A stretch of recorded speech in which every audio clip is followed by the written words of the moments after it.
میرا نام کنزا ہے اور میری عمر 21 سال ہے۔ جب میں بہت چھوٹی تھی میرے ماں باپ اس دنیا سے رخصت ہو گئے۔ میں اکلوتی ہی تھی۔ میرے چچا نے میری پرورش کا ذمہ لیا۔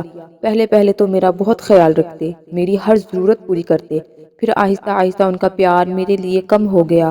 پھر میں ان کے لیے بوجھ بن گئی۔ میرا اسکول چھڑا کے مجھ سے چچی سارا دن کام لیتی اور ان کے بچے اسکول جاتے۔ پہلے تو بہت روتی، پھر صبر آ گیا۔ میں نے رونا دھونا چھوڑ دیا اور گھر کے کام کرتی سارا دن۔ سب نے مجھے نوکرانی سمجھ لیا۔ میں تو انہیں مفت کی نوکرانی مل گئی تھی۔ پھر ایک دن مجھے پتا چلا چچا میری شادی کر رہے ہیں۔ میں حیران ہو گئی، چچا میری شادی کیوں کرنا چاہتے ہیں اور میری شادی سے اتنا خوش کیوں ہیں؟ میں تو ان کی مفت کی نوکرانی ہوں، انہیں میری شادی کر کے کیا ملے گا؟ پھر میں خاموش ہو گئی۔ میرا خیال تھا شادی کے بعد میری اس جہنم سے جان چھوٹ جائے گی۔ شادی والے دن جب میرا شوہر کمرے میں داخل ہوا، نشے میں چور تھا، میں اسے دیکھ کے ڈر گئی اور خود میں سمٹ گئی۔ جھٹکا تو تب مجھے لگا جب اس نے میرے بالوں سے پکڑ لیا اور مجھے مارنے لگا، اور میں روتی ہوئی اپنا گناہ سوچنے لگی، مجھے کس گناہ کی سزا مل رہی ہے؟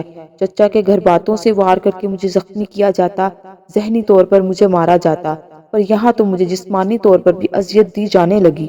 میں خاموش ہو جاتی اور سوچنے لگتی آخر چچا نے میری شادی اس شخص سے کیوں کی ہے؟ میں اپنے شوہر کے کپڑے استری کر رہی تھی جب اچانک دروازہ کھول کر کمرے میں آئے اور مجھے بالوں سے پکڑ کر میرے ہاتھ پہ استری رکھ دی۔ میں درد سے بلبلا اٹھی، میری آنکھوں سے آنسو گرنے لگے اور غصے میں بولے، یہ رونے والا ڈرامہ میرے سامنے مت کیا کرو، میں تم جیسی عورتوں کو اچھی طرح جانتا ہوں۔ میں حیران ہو گئی، وہ مجھے عورت کہہ رہا تھا اور اس کے کہنے کا مطلب میں نہ سمجھ سکی۔ وہ کیسی عورت مجھے سمجھ رہا ہے؟ میں ابھی اپنے اوپر ہوئے ظلم کے بارے میں پوچھنے ہی لگی تھی، وہ غصے میں وہاں سے چلا گیا۔ میرے ہاتھ پر جلن ہونے لگی۔ میں اس سے کچھ پوچھنے لگتی، میری ہمت جواب دے جاتی۔ شادی کو کئی سال گزرنے کے بعد بھی میں نے اس شخص کے لبوں پر مسکراہٹ نہ دیکھی۔ مجھے حیرت ہوتی، یہ شخص ایسا کیوں ہے؟ اسے لڑکیوں سے اتنی نفرت کیوں ہے؟ پر میں کبھی پوچھ ہی نہ سکی۔ جب بھی آتا مار پٹائی کر کے نہ جانے کہاں چلا جاتا اور میں اپنی قسمت کو بیٹھ کے روتی رہتی۔ میں رات کے وقت گارڈن میں بیٹھی ہوئی تھی کہ اچانک آ کر مجھ پر چلانے لگا، یہاں کیوں بیٹھی ہو رات کے اس وقت کس کا انتظار کر رہی ہو؟ میں تم جیسی عورتوں کو اچھی طرح جانتا ہوں، اور تم آج گلی میں کیوں گئی تھی؟ تم جیسی عورتیں بڑی تیز ہوتی ہیں، لڑکوں کو اپنی ادائیں دکھا کر پھنسا لیتی ہیں۔ مجھے اس کی باتیں سن کر غصہ آنے لگا۔ اس شخص نے عورتوں کے بارے میں اتنی غلط فہمیاں کیوں پال رکھی تھی؟ ہر وقت عورت کی برائی، ہر وقت مجھے برا بھلا کہتا اور میں اسے دیکھتی رہ جاتی۔ گلے میں آنسوؤں کا پھندا اٹکا ہوا ہوتا، وہ مجھے بازو سے پکڑ کر اندر لے آیا اور مجھے بیڈ پر پھینکا اور بری طرح مارنے لگا۔ میرے تو آنسو بھی خشک ہو گئے رو رو کر۔ وہ وہیں آرام سکون سے سو گیا اور میں اپنے زخموں پر مرہم لگانے لگی۔ اس شخص کو بہت سکون ملتا مجھے مار کر، اور میں یہی سوچتی کیوں اتنی نفرت کرتا ہے یہ شخص۔ پوری رات یوں ہی جاگتے جاگتے گزر گئی، نیند تو کوسوں دور تھی۔ صبح ہی صبح طبیعت خراب ہو گئی، مجھے لگا رات جاگنے کی وجہ سے خراب ہے۔ میں معمول کے مطابق کام لگی رہی۔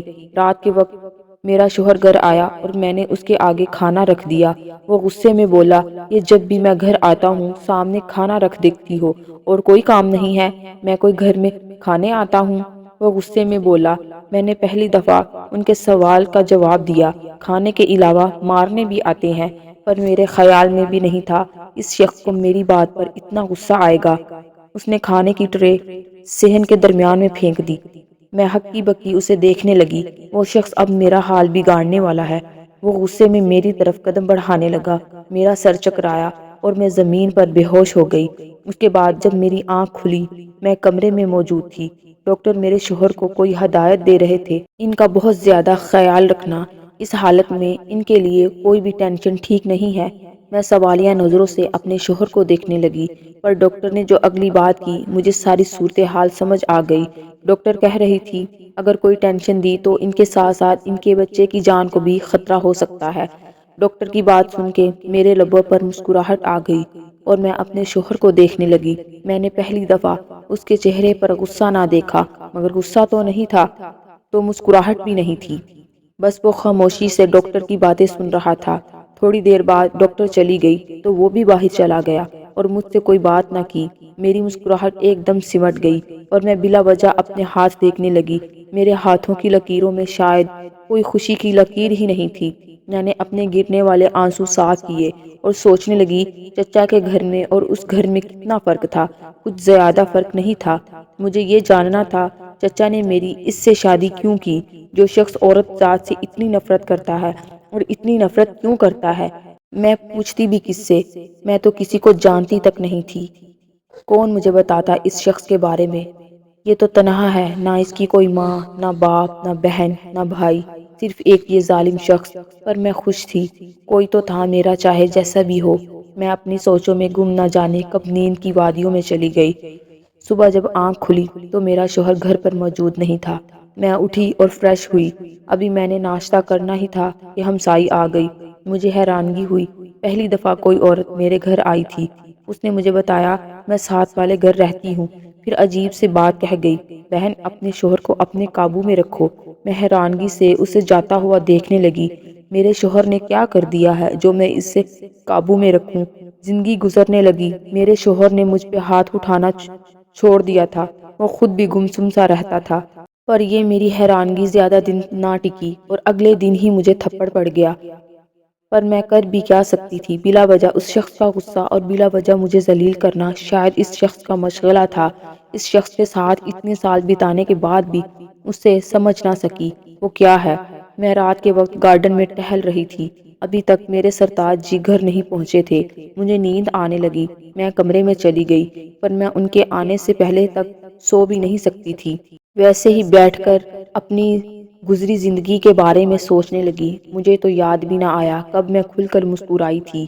اچانک سے دروازہ کھلا، مجھے لگا میرے شوہر گھر آ گئے ہیں۔ میں بمشکل بیڈ سے اٹھی، گھر سامنے کسی انجان شخص کو دیکھ کر میرے رونگٹے کھڑے ہو گئے اور میں نے ڈر کر کمرے کی ساری لائٹس آن کر دی۔ وہ پہلے تو مجھے غصے میں دیکھتا رہا، اس کی آنکھیں لال سرخ تھی۔ اچانک اس کا غصہ غائب ہونے لگا، وہ پیچھے قدم کرتا کمرے سے باہر نکلا، میں بھی اس کے پیچھے گئی، وہ وہاں بنا رکے ہی چلا گیا۔ اسی دوران میرا شوہر میری طرف آیا، اس سے پہلے میں کچھ پوچھتی وہ مجھ سے پوچھنے لگا یہ کون تھا۔ اس کے چلا کر پوچھنے پر مجھے اپنی جان جاتی محسوس ہوئی۔ میں نے نفی میں سر ہلا کر کہا میں نہیں جانتی، مگر اس شخص نے اتنی زور سے تھپڑ رسید کیا، میری آنکھوں کے سامنے اندھیرا چھا گیا اور وہ چلا چلا کر مجھے برا بلا کہنے لگا۔ شاید وہ ہوش میں نہیں تھا، مجھے بری طرح مارنے لگا۔ اس نے مجھے بولنے کا موقع ہی نہ دیا اور خود ہی بولتا گیا، تم جیسی لڑکیوں کے نہ جانے کتنے یار ہوتے ہیں اور نہ جانے کس کس سے چکر چلایا ہوگا۔ تم نے اس سے مجھے بازو سے پکڑ کر گھر سے باہر نکال دیا اور غصے میں کہا اس گھر کے دروازے ہمیشہ کے لیے تمہارے لیے بند ہو گئے ہیں، جہاں مرضی جاؤ۔ بلکہ کہاں جاؤں گی؟ اپنے اسی یار کے پاس جاؤ گی۔ اس نے یہ کہہ کر میرے منہ پہ دروازہ بند کر دیا اور میں بے بسی سے روتی ہوئی دروازہ کھٹکھٹاتی رہی، پر دروازہ نہ کھلا اور نہ ہی میرے لیے کھلنا تھا۔ میں سڑکوں پہ در بدر پھرنے لگی، کہاں جا سکتی تھی؟ چچا کے گھر بھی نہیں جا سکتی تھی، کیونکہ اس گھر میں جانے سے اچھا میں مر جاتی، پر میں اپنے ساتھ ساتھ ایک ننھی سی جان کو نہیں مارنا چاہتی تھی۔ پھر ایک رات وہ ننھی سی جان اس دنیا میں آ گئی، اس کا اور اپنا پیٹ پالنے کے لیے سارا دن لوگوں کے آگے ہاتھ پھیلا کر بھیک مانگتی، لوگوں کی ٹھوکریں کھاتی۔ میرا بیٹا سارا دن روتا اور میں اسے دیکھ کر نہ جانے کس کرب سے گزرتی۔ میں روز جی جی کر مرتی، مجھے اپنی سانسیں بوجھ لگنے لگتی۔ میں اپنے بیٹے کو سینے سے لگائے سڑکوں پر پھرتی اور اس شخص کو بد دعائیں دیتی، نہ جانے وہ کون تھا اور کیوں مجھے اس طرح سے برباد کر گیا تھا۔ مجھے اپنا شوہر یاد آتا، جیسا بھی تھا میں اس کے ساتھ محفوظ تھی، ایک چھت کے نیچے رہتی تھی۔ بہت زور کی بارش ہونے لگی، سارے لوگ وہاں سے کہیں نہ کہیں جانے لگے۔ میرا بیٹا سردی سے بری طرح کانپنے لگا، میں اسے سینے سے لگائے بارش سے بچانے کی کوشش کر رہی تھی۔ میرے بیٹے کو بخار ہونے لگا، میں اسے چوم رہی تھی۔ اچانک کوئی میرے سامنے آ کر بیٹھ گیا، میں نے نگاہیں اٹھا کر سامنے بیٹھے شخص کو نفرت بھری نگاہوں سے دیکھا، میرے تن بدن میں آگ لگ گئی۔ وہ مجھے بڑے آرام سے کہنے لگا اٹھو میرے ساتھ چلو۔ اس نے میرے ہاتھ سے میرے بیٹے کو پکڑ لیا۔ میں نے غصے میں کہا تم کون ہو اور میں کیوں چلوں تمہارے ساتھ؟ میں نے اسے اپنا بیٹا چھین لیا، بعد میں مجھ سے جھگڑ لینا، تمہارے بیٹے کو بخار ہے، اگر اس کی زندگی چاہتی ہو تو اٹھو یہاں سے، چلو میرے ساتھ۔ میں نے اپنے روتے بلکتے بیٹے کو دیکھا اور اس کے ساتھ چل پڑی۔ وہ مجھے اپنے گھر لے آیا، وہ گھر کم اور محل زیادہ لگ رہا تھا۔ میں نے حیرانگی سے اس کی طرف دیکھا اور غصے میں اس سے کہا، کیوں مجھے برباد کیا؟ کیا بگاڑا تھا میں نے تمہارا؟ تم نے مجھے برباد کیا ہے۔ خوشیاں تو میرے پاس پہلے بھی نہیں تھی، پر تم نے مجھے کہیں کا نہیں چھوڑا۔ کیوں ایسا کیا؟ میں نے اس کا گریبان پکڑا اور پوچھنے لگی، مگر وہ آرام سے وہاں سے چلا گیا اور تھوڑی دیر بعد آ کر مجھے کپڑے دیے اور کہا، اپنے بیٹے کے بھی بدل دو اور اپنے بھی بدل لو۔ وہ یہ کہہ کر رکا نہیں اور وہاں سے چلا گیا۔ میں نے کپڑے چینج کیے اور اپنے بیٹے کو سلانے لگی۔ تھوڑی دیر بعد پھر وہ آیا اور بولا، میرا نام کاشان ہے۔ میں نے غصے میں کہا، میں آپ کے نام کا کیا کروں؟ آپ میرے ساتھ آئیں اور میرے شوہر کو بتائیں، ہمارے درمیان ایسا کچھ نہیں ہے۔ میں اس کا ہاتھ پکڑے باہر کی طرف جانے لگی، مگر وہ وہیں کھڑا رہا اور بولا، تمہارا شوہر اس دنیا میں نہیں ہے، وہ خودکشی کر چکا ہے۔ وہ اتنے آرام سے بتانے لگا، تم جھوٹ بول رہے ہو۔ میں نے اس کے منہ پر تھپڑ رسید کر دیا۔ وہ کچھ نہ بولا۔ تم بھی شادی کر لو۔ پھر اس نے کہا۔ اس کی بات سن کر مجھے غصہ آ گیا۔ تم کون ہوتے ہو میری زندگی کا فیصلہ کرنے والے؟ مجھے کیا کرنا چاہیے اور کیا نہیں؟ تم نے میری زندگی برباد کی ہے، میں تمہیں کبھی معاف نہیں کروں گی۔ میں نے نہ جانے اسے کھڑے کھڑے کتنی باتیں سنا دی، پر مجھے حیرانگی ہوئی۔ وہ شخص اپنے آنسو چھپاتا ہوا وہاں سے چلا گیا۔ دن گزرنے لگے۔ وہ شخص میرے بیٹے سے بہت محبت کرتا، اسے کھلاتا، اس کے لیے کھلونے لاتا اور میں اپنے بیٹے کو اس سے دور رکھتی۔ وہ مجھے ایک ہی بات کہتا، شادی کر لو، پر میں اس کی بات کا جواب نہ دیتی۔ میں اکثر اس سے تنہائی میں روتا ہوا بھی دیکھتی۔ وہ بہت کم مسکراتا۔ تم اگر کسی اور سے شادی نہیں کرنا چاہتی تو تمہیں مجھ سے شادی کرنی ہوگی۔ میں ایسے تمہیں اپنے ساتھ نہیں رکھ سکتا، اور اگر تم کہیں اور جانا چاہتی ہو تو جا سکتی ہو۔ اس بات کو سننے کے بعد میرے ذہن میں چچا کا گھر آیا، پر میں ادھر جا نہیں سکتی تھی۔ میں نے اس کے ساتھ شادی کے لیے حامی بھر لی اور اس کا اور میرا نکاح ہو گیا۔ میں اکثر غصے میں اس سے پوچھتی، تم رات میرے کمرے میں کیوں آئے؟ پر مجھے جواب میں اس کی نگاہوں میں شرمندگی نظر آتی۔ وہ کوئی جواب نہ دیتا۔ ایک دن میں اچانک سیڑھیوں سے گر گئی۔ اس کے بعد وہ میرا بہت خیال رکھتا، پوری رات میرے پاس بیٹھا رہتا، میرے بیٹے کو کھلاتا۔ میں نے اس سے بے بسی سے کہا، پلیز خدا کے لیے مجھے سچ بتا دو۔ وہ نگاہیں جھکا کر بولا، تمہارے شوہر کو لڑکیوں سے نفرت تھی، کیونکہ اسے کسی لڑکی نے دھوکہ دیا، اور پھر تمہارے شوہر نے تمہیں تمہارے چچا سے خریدا۔ وہ اپنا سارا غصہ تم پر نکالتا تھا۔ ایک دن ایسے ہی میرا اس سے چھوٹی سی بات پر جھگڑا ہوا، کام کی وجہ سے، کیونکہ وہ میرے پاس ہی کام کرتا تھا۔ مجھے نہیں معلوم تھا اس نے اس چھوٹے سے جھگڑے کو اتنا بڑا کر دینا ہے۔ اس نے میری بیوی کو مار دیا جو ماں بننے والی تھی۔ مجھے بہت دکھ ہوا اور میں انتقام کی آگ میں جلنے لگا۔ میں نے فیصلہ کر لیا تھا، میں بھی اس کی بیوی کو ذلیل کر کے مار دوں گا۔ اس رات میں تمہیں مارنے کے ارادے سے آیا تھا، پر تمہاری حالت دیکھ کر مجھے اپنی بیوی یاد آ گئی اور میں وہاں سے چلا گیا، پر میں نہیں جانتا تھا اتنا شک کرے گا۔ اس کے بعد مجھے کہیں سکون نہ ملتا۔